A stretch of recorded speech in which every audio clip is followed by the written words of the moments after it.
give me a moment's peace and take out the trash. We pay taxes for people to come and take the garbage. Hey, listen, Greenie, no more sneaking rides to the junkyard. Yeah, man, take a taxi when you want to go to the junkyard. Hello and welcome to Hot Trash Unlimited, the show where me, Caleb, and me, Joe, go to the movie theaters and try to find movies that we can enjoy on a hot trash, ironic, so bad it's good. It doesn't matter. Nobody. I used to work for some very dangerous people. They came after my family. They stole my kitty cat bracelet. And you don't do that. Give me the kitty cat bracelet! It's been a hell of a day. It's Sonya. Nobody. In theaters only April 2nd. Rated R. Hey, Caleb, I'm title. Joe, what is the Bob Odenkirk 2021, although it was supposed to be a 2020 movie? Don't worry about release dates anymore. I certainly don't. Time is an illusion. Wonder Woman 84 is supposed to come out in 2018. Nothing makes sense. We went to the theater and they still have the Bad Boys for Life poster up there. What is Nobody all about? Nobody is about Mr. Bob Odenkirk. He's a family man, and he just wants to live his family life, but he just gets pulled into this life of guns and fighting and violence and blood. But he used to be part of this life, and he's raring to get back in. The movie starts, and it's very much like just showing the grind of his routine. Well, no, we have an infidel situation to start the movie with. True. Where we're at. Please stop comparing movies to Infidel, which once again is not a movie. I'm not sure what it is. A device to torture people? Probably. But please stop comparing movies to Infidel. I'm not comparing the movie to Infidel, but it just has a very Infidel-esque scene where we open the movie and it's like, yep, this is me. The movie starts and this is how I got here. This is me. But you're wondering where I got this cat.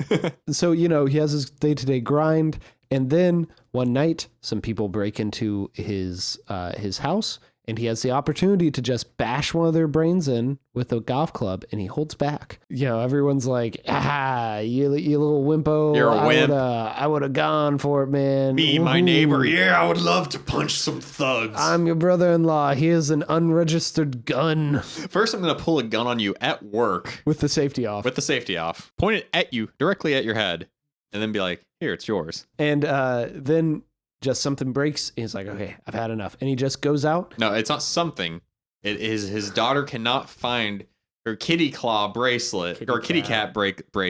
And he's like, oh no, that was in the bowl where the thieves took my money. They probably snatched the bracelet to those hooligans. Yeah, because he has go kill them. Because he has a bowl of singles just like decorating his kitchen table. Maybe it's like a swear jar, except they have to give a doll. I don't know. A swear jar. It's a swear bowl. Yeah, his son does swear a lot. True. Directly at his dad. Yeah, I kind of get it for the son. If Bob Odenkirk was my dad, he just saw his dad completely roll over to the burglars, which to be fair is probably what you should do in that situation. But I could kind of get why he would be a little bit of a piece of crap to his dad. Not saying it's justified, just so I understand. So, he goes out. He eventually finds the people who stole the thing. He can't find the kitty cat bracelet. He lets them go. Because they also have a child. They're clearly on hard times. But he's just like getting more and more angsty, more and more just more and more unhinged, you could say. That's the movie this needs to cross over with. He's trying to find opportunities to just snap and go off on people. Yeah, he's searching for any reason possible to go off. And luckily, God gave us Russians. No, because not all those people who crashed in that car right next to the bus stop. Man, that was a weird entrance for them. They're drunk driving. They crash by a bus and they're like, a bus. And then they all get on the bus and they're like, there's a woman on the bus. We're gonna. That's no, only one of them is Russian. The other four are just guys. And so Bob Odenkirk kicks the bus driver off the bus and closes the door. And it's like, okay, let's go. And there's a big old fight where he gets thrown out the window. Yeah, but also. And then he gets back on the bus and the fight resumes. He very succeeds at like completely demolishing these people. You know how in the Batman games, Batman will like break everyone's bone in their body. And it will be fine. Like you'll turn on detective vision. And it'll just be like, person is stable and unconscious. This is this, except it acknowledges that would kill people. They are unstable and still conscious, actually. Some of them are. Yeah. Some of them are unconscious. I would say that this fight actually kind of works in the movie in a way that the other ones don't. Because it's in such an enclosed space, I can keep track of everyone there. eventually these get into such like open spaces and with so many people that I'm just like, someone just taking a breather. Did just one of the extras just take like a step around the corner? It's just like, okay, just taking a break. Cool. Okay, he's taking care of Jimmy. My turn, and then just runs up at him. Well, it'll also be like 3 cars roll up, and all of a sudden 30 guys are somehow in a place. Well, they're all Russian clown cars. So. We're introduced to our bad guy, Julian. Yeah, he runs the 401k for the mob. His name flashes on the screen, making you think it's a location, but it's in the same unnamed city that they are. This is the only time this happens in the movie. It's much like Bob Odenkirk's sporadic narration that stops probably about halfway through. Does it stop at the bus? I think it stops at the bus. No, there's one more time that he does it when he's setting up the Funhouse warehouse. Okay. It happens like a solid 3 times, and they're all super far spaced out from each other. Yeah, so you forget that happened all the other times. There's not there's not stylistic consistency in this movie. But this, it turns out that one of the people on the bus was the brother of this Russian guy. And so this Russian guy is going to go after Bob Odenkirk, and Bob Odenkirk is like, cool, great. And he also has a dad, Christopher Lloyd. Old man Christopher Lloyd. Best part of the movie? He's pretty fun. Yeah. When that man smiles and pulls out a shotgun, that's where everything started to click a little bit. Yeah, and he has a brother played by the rapper RZA.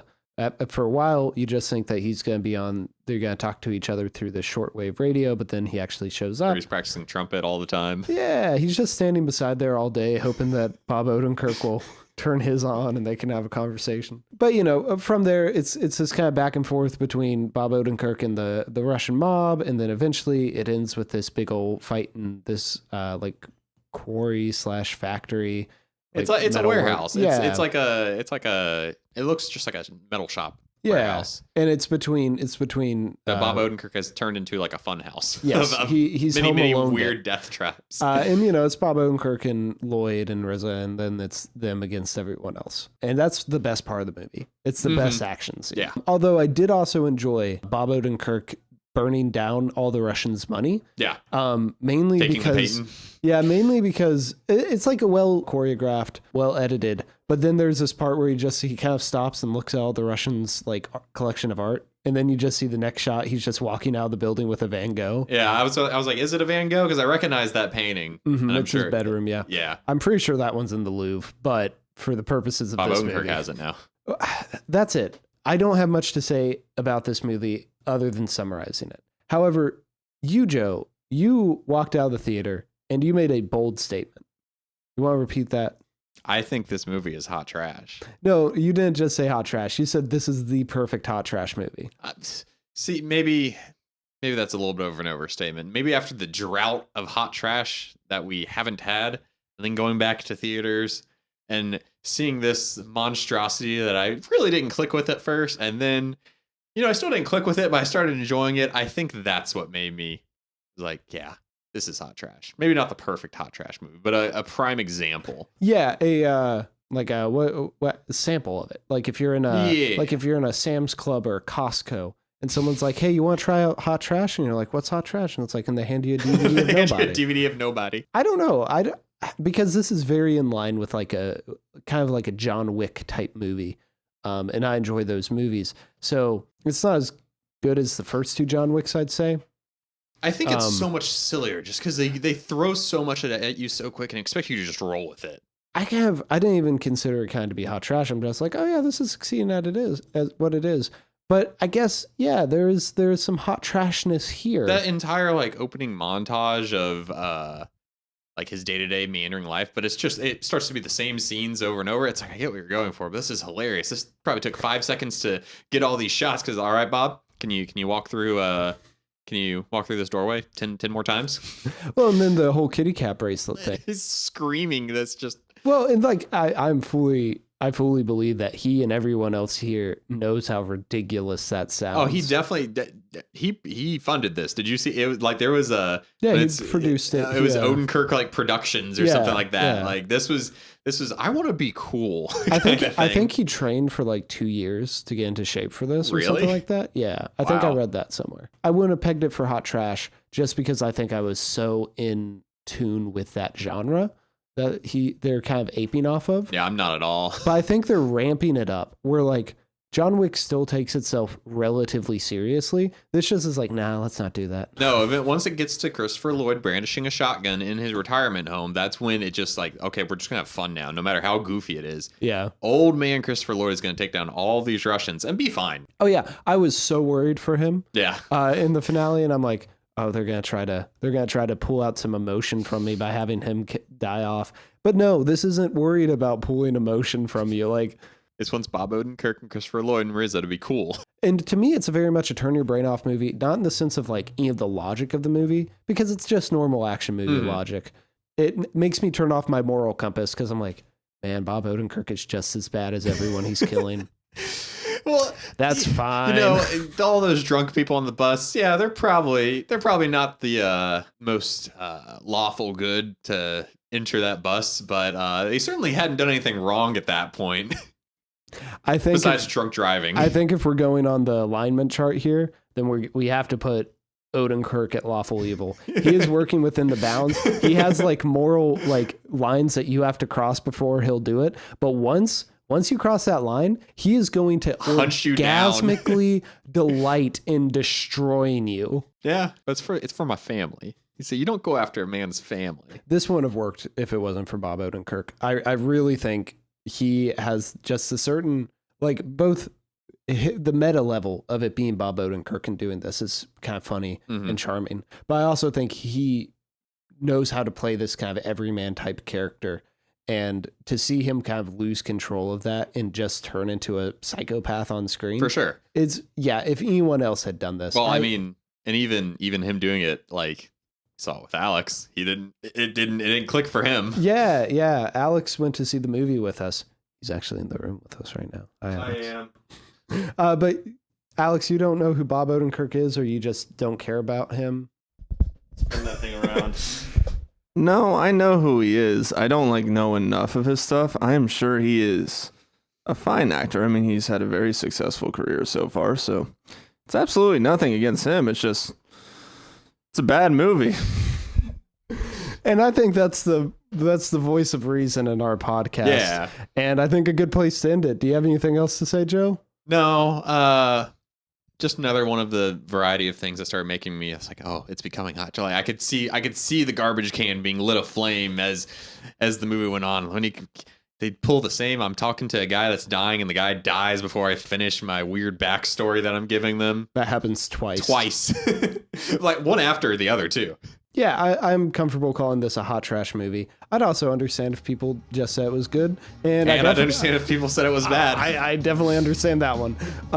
And I will never watch this movie again. But if they did make Nobody versus John Wick, I would watch it. Yeah.